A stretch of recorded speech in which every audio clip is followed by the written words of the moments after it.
This government keeps saying that the solution to the housing crisis is more housing, and that their plan is to increase supply is working.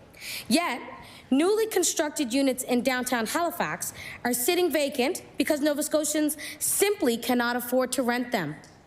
So my question is, can the minister responsible for housing tell us who this government's housing plan is working for? I recognize the Honourable Minister of Growth and Development. Thank you very much, Madam Speaker. We know, as the member herself pointed out, that the solution to the housing situation in our province is more supply.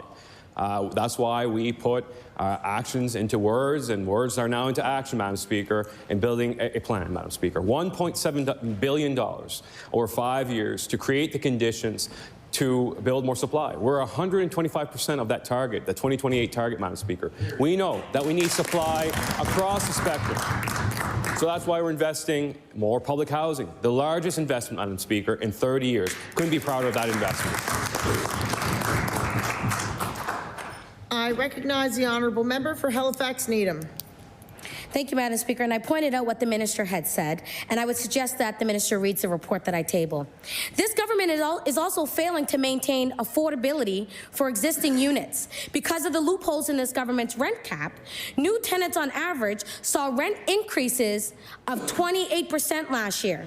I don't know about the minister, but I know folks in my riding are struggling to stay housed with these soaring prices. So my question is, when will this government admit that their housing plan is not working and implement real rent control?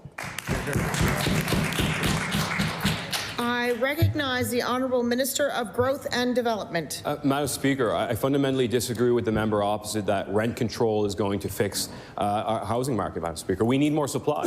That is the truth, Madam Speaker. As I noted last week, Statistics Canada noted that from January of last year to January of this year, housing starts across the province have increased 38%, Madam Speaker. Our housing plan is working.